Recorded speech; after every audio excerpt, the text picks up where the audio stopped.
नमस्कार मंडळी. काल एका रिसेप्शनिस्ट तरुणीला मारहाण झालेली होती. गोकुळ झा नावाच्या व्यक्तीने तिला मारहाण केलेली होती. हा गोकुळ झा बिहारचा आहे. तो आपल्या भाचीला तब्येत बरं नाही आहे म्हणून डॉक्टरांकडे घेऊन गेलेला होता. त्याचा भाऊ, त्या भावाची बायको असे सगळेच जण तिथे होते. पण डॉक्टरांकडे MR बसलेला होता आणि त्यामुळे डॉक्टरांना पेशंट घ्यायला उशीर लागत होता. या रिसेप्शनिस्टने तीच माहिती या रुग्णाला दिली की आतमध्ये MR बसलेला आहे, त्यांची मीटिंग सुरू आहे आणि त्यामुळे तुम्ही थोडा वेळ थांबा. बाळाची प्रकृती जास्त बिघडली होती कदाचित आणि त्यामुळे गोकुळ झा याचा राग अनावर झाला आणि त्याने जाऊन या रिसेप्शनिस्टला मारहाण केलेली आहे. ही साधीसुधी मारहाण नाही आहे, तर गंभीर स्वरूपाची मारहाण आहे. त्याने सगळ्यात आधी तर आवेगाने हॉस्पिटलमध्ये प्रवेश करत तिच्या पोटावरच लाथ मारलेली आहे. त्यानंतर तिचे कपडे ओढून तिला फरफटत बाहेर नेऊन तिला मारहाण झालेली आहे. असं असताना तो तिथून निघून गेला आणि निघून फक्त गेला नाही तर तिथून फरार झाला, कारण त्याच्या लक्षात आलं की आपण खूप मोठा गुन्हा केलेला आहे. ही सगळी घटना सोशल मीडियावर पसरली. पोलिसांनी याची दखल घेतली, मनसेनं आणि इतर पक्षांनी त्याची दखल घेतली. मनसेचे कार्यकर्ते आहेत, म्हणजे मनसेने सुद्धा असं ठरवलं की आपण सुद्धा आपल्या पातळीवर या गोकुळ झाचा शोध घ्यायचा. मनसेनं सूत्र हलवली आणि मनसेचे पदाधिकारी आहेत योगेश गव्हाणे यांनी त्याला शोधून काढलं.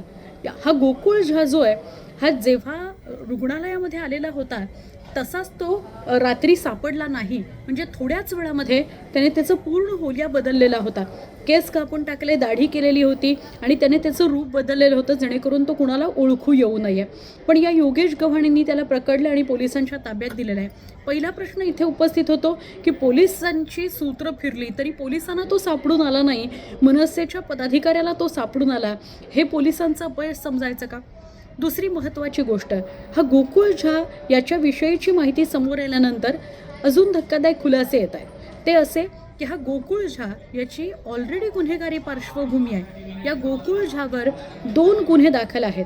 एक शस्त्रानं मारहाण करण्याचा गुन्हा आणि दुसरा एका ट्रक ड्रायव्हरला मारहाण करण्याचा गुन्हा.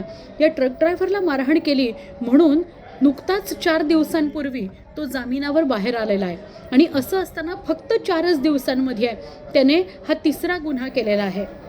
एका मुलीला प्रचंड मारहाण केली. विषय असा आहे की इतक्या मोठ्या प्रमाणात गुन्हेगारी पार्श्वभूमी असलेला रेकॉर्डवरचा गुन्हेगार आहे. कल्याणच्या कोळसेवाडी आणि उल्हासनगरामध्ये मारहाणीचे गुन्हे दाखल आहेत. शस्त्र बाळगणे आणि मारहाण असे 2 गुन्हे त्याच्यावर दाखल आहेत आणि 4च दिवसांपूर्वी तो तुरुंगातून बाहेर आला आहे. जामिनावर तो सुटला आहे आणि पुन्हा एक त्याने गुन्हा केला. तर आत्ताच्या घडीला त्याला 2 दिवसांची पोलीस कोठडी मिळालेली आहे. त्याला आजच कोर्टामध्ये म्हणजे बुधवारी त्याला कोर्टामध्ये हजर करण्यात आलं आणि त्याला 2 दिवसांची पोलीस कोठडी मिळाली आहे. त्याच्या बरोबरीने रणजित झा या त्याच्या भावाला सुद्धा ताब्यात घेण्यात आलं आहे आणि त्याला सुद्धा 2 दिवसांची पोलीस कोठडी मिळालेली आहे. आता या दोघांकडनं जी पीडित आहे, जिच्यावर सध्या रुग्णालयामध्ये उपचार सुरू आहेत, तिच्याकडनं आणि प्रत्यक्षदर्शींकडनं नेमकं काय घडलंय, त्याचं कारण काय, या सगळ्याचा पाठपुरावा केला जाईल आणि म्हणून 7 दिवसांची पोलीस कोठडी पोलिसांनी मागितली होती पण ती त्यांना न्यायालयानं दिली नाही. 2च दिवसांची पोलीस कोठडी दिली. आता या 2 दिवसांनंतर पुन्हा एकदा या आरोपींना कोर्टात हजर करावं लागेल. आज काय झालं कोर्टात, तर आज या गोकुळ झानं कोर्टासमोर सुद्धा थोडासा तमाशा करण्याचा प्रयत्न केला. तो असं वारंवार न्यायाधीशांना म्हणजे कोर्टातल्या न्यायाधीशांना सांगत होता, वकिलांना सांगत होता की माझ्या भावाला कशाला ताब्यात घेतलं, गोष्ट मी केली आहे ना, मग माझ्या भावाला कशाला ताब्यात घेतलेलं आहे. पण कोर्टानं त्याला गप्प बसवलं. कोर्टानं सांगितलं की तुला असं बोलता येणार नाही, तुला जे काही बोलायचं आहे ते तुझ्या वकिलांमार्फतच बोलावं लागेल. विषय काही सेकंदात तिथे संपला. 2 दिवसांची पोलीस कोठडी मिळालेली आहे. आता पोलीस या सगळ्या प्रकरणाचा या 2 दिवसांमध्ये कसा तपास करतात हे बघणं महत्त्वाचं आहे आणि मग त्यानंतर कळेल की कुठली कलमं त्याच्यावर लावली जातात. दुसरा महत्त्वाचा प्रश्न इथे पडतो, म्हणजे पहिला महत्त्वाचा प्रश्न की पोलीस सक्षम आहेत का. मनसे पदाधिकाऱ्याला तो सापडून आला पण पोलिसांना नाही. दुसरी महत्त्वाची गोष्ट की गुन्हेगारी पार्श्वभूमी असलेला हा व्यक्ती आवेगाने, उन्मादाने माज झालाय. कायद्याचा अजिबात धाक राहिलेला नाही. त्यामुळे एकावर एक गुन्हे करतच चाललेला आहे.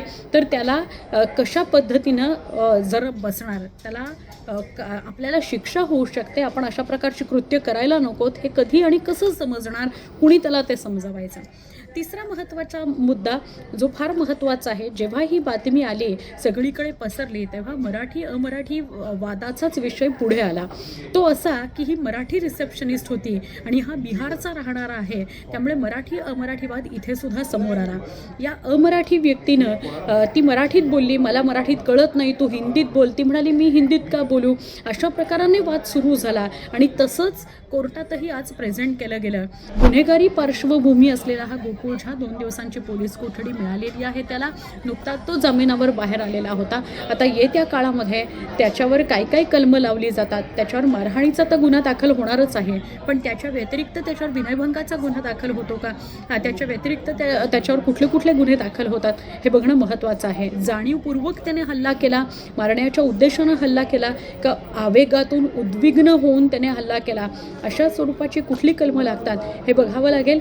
2 दिवसांच्या पोलीस कोठडीमध्ये पोलीस अजून काय काय माहिती गोळा करतात हेही येत्या दिवसात आपल्यापर्यंत पोहोचेलच. पण हा व्हिडिओ तुम्हाला कसा वाटला? ही जी कल्याणची घटना घडली त्याला प्रांतवाद भाषावादाची किनार आहे का आवेगातून उद्वेगातून घडलेली त्याच्या हातून ची कृती आहे? या सगळ्याविषयी तुमच्या कमेंट तुम्ही नक्की करा.